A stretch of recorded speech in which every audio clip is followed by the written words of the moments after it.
Hello everyone, welcome back to the helping hand. मेरा नाम श्रेया है और आज मैं आप लोगों के साथ एक ऐसे टूर के बारे में, एक ऐसी जर्नी के बारे में शेयर करने जा रही हूँ जो मुझे लगता है मेरी लाइफ की अब तक की सबसे बेस्ट और सबसे प्राउड जर्नी रही है, which is my tour to parliament. और मैं वहाँ तक कैसे पहुँची, वो सब सारी चीज़ें शुरू कैसे हुई, वो सब चीज़ मैं आज आप लोगों के साथ शेयर करने जा रही हूँ।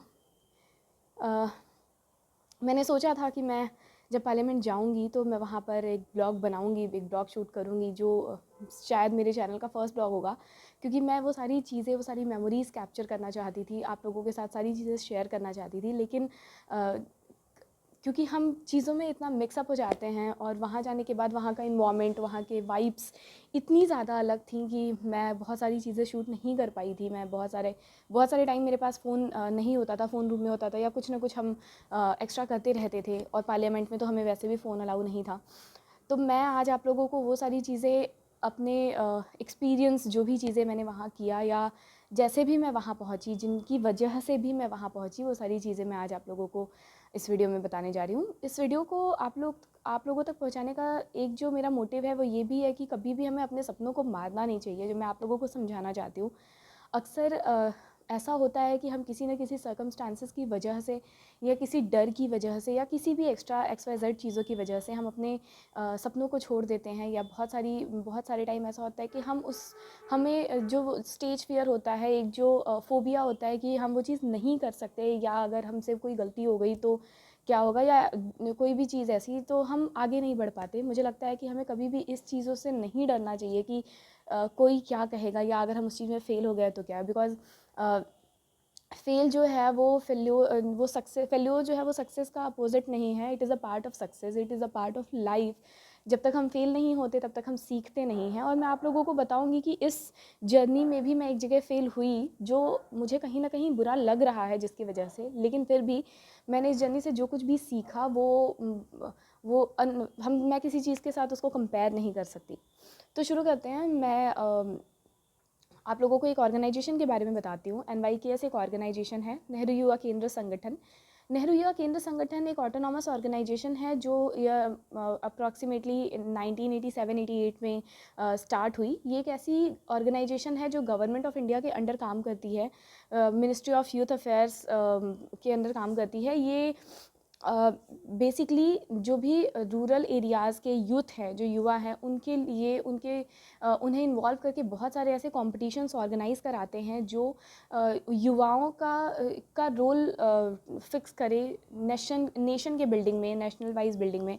और एक ग्रॉस रूट लेवल पे जो भी हम आजकल आज के जो इस जनरेशन के जो भी युवा हैं, उनका एक रोल सेट किया जा सके कि वो भी अपना कुछ योगदान दे सकें नेशन बिल्डिंग में।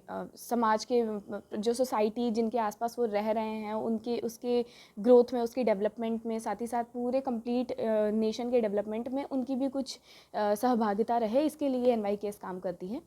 मैंने NYKS करीब 2 साल पहले ज्वाइन इन द सेंस कि मैं जिस कंपटीशन में मैं सबसे पहले पार्टिसिपेट की थी, उसके अकॉर्डिंग मैंने NYKS को जाना। और मुझे लगता है कि it is the best organisation, एक ऐसा बेस्ट प्लेटफॉर्म जहाँ पे आप अपने क्रिएटिविटी, जो भी आपके अंदर स्किल है, जो नेशन बिल्डिंग में यूज़ हो सकती है, हेल्प कर सकती है, आप उसको बहुत अच्छे तरीके से एक्सप्लोर कर सकते हो।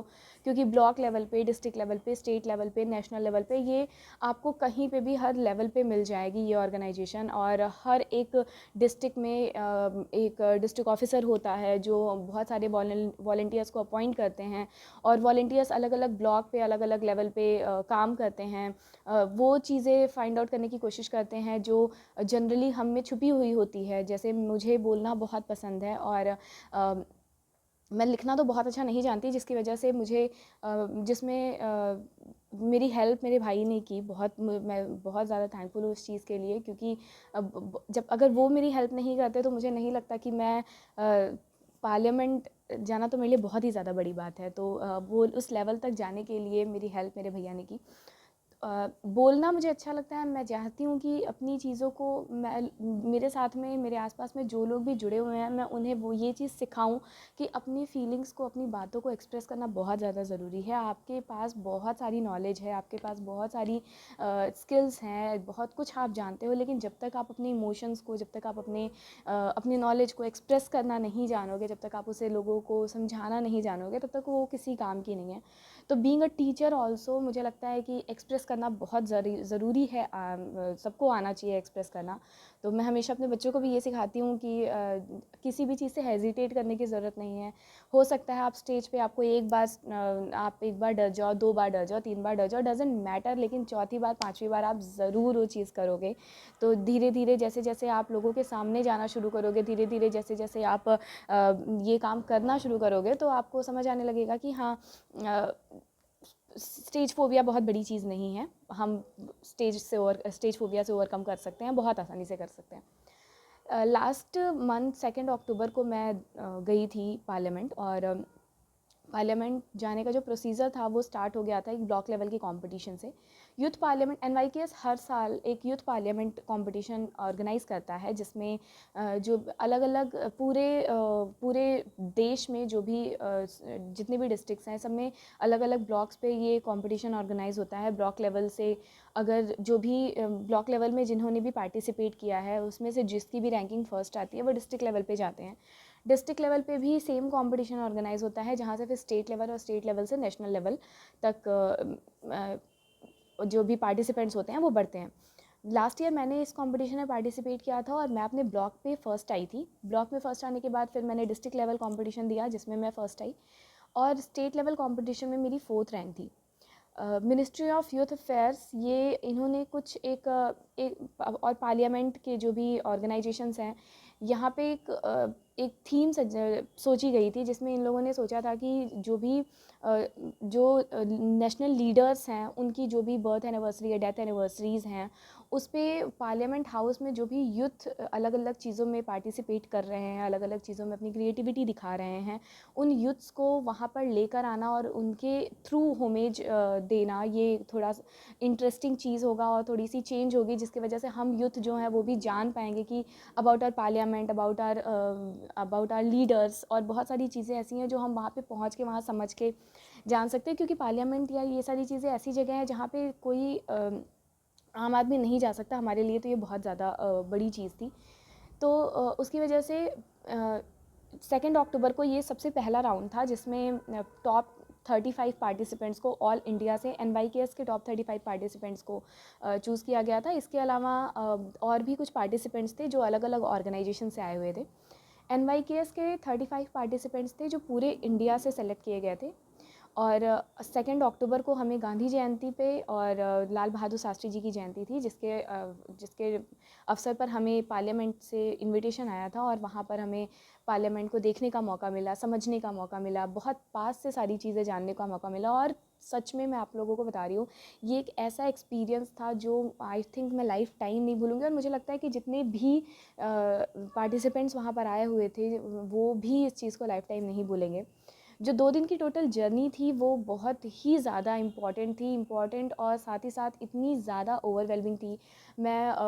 जो भी साथ में हमारे लोग थे, पार्टिसिपेंट्स थे जितने सारे, वो सारे ऐसे थे जिनके पास अपार, आई थिंक, मुझे वहाँ पर ऐसा लग रहा था कि कितना ज़्यादा नॉलेज भरा हुआ है लोगों के जहन में, और बहुत सारी चीज़ें मुझे सीखने को मिली, क्योंकि अलग अलग तरीके के, अलग अलग स्टेट से जो लोग आए हुए थे, उनके सबकी अपनी अपनी अलग अलग पॉसिबिलिटीज़ थी। सब लोग अलग अलग चीज़ें जानते थे, अलग अलग लैंग्वेज, अलग अलग तरीके के कपड़े, अलग अलग तरीके की बोलचाल का तरीका, ये सारी चीज़ें इतनी ज़्यादा अच्छी लग रही थी। और तब समझ में आया कि इंडिया को यूनिटी इन डाइवर्सिटी क्यों बोला जाता है।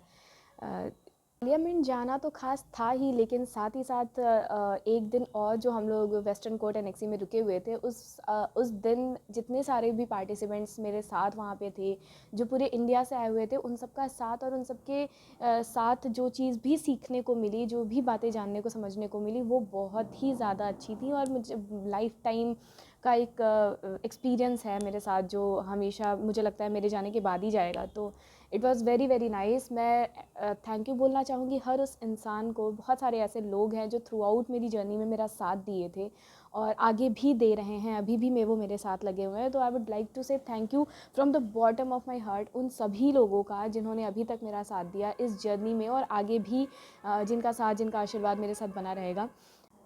This video was just a दिल की बात जो मैं आप लोगों के साथ शेयर करना चाहती थी, जो मेरी जर्नी, जो मेरा एक्सपीरियंस रहा from Azamgarh to parliament of India. वो बहुत ही ज़्यादा अच्छा था, बहुत ही ज़्यादा स्पेशल था मेरे लिए और बहुत ज़्यादा प्राउड था। तो मैं आप लोगों के साथ ये चीज़ें शेयर करना चाहती थी, इसीलिए मैंने ये वीडियो बनाई। थैंक यू सो मच, आपने बहुत बहुत अच्छे से सुना। और मैं एंड ऑफ द वीडियो मैं आप लोगों को यही कहना चाहूँगी कि प्लीज़ जो भी स्किल्स आपके अंदर हो, जो भी कुछ आप अच्छा कर सकते हो, क्योंकि हर इंसान के अंदर कुछ ना कुछ ऐसी चीज़ होती है जो वो अच्छा कर सकता है। तो जो कुछ भी आप अच्छा कर सकते हो, प्लीज़ डू इट। उसके लिए आपको रुकने की ज़रूरत नहीं है, उसके लिए आपको कुछ सोचने की ज़रूरत नहीं है, कुछ भी नहीं, उसे कर डालिए। Thank you so much.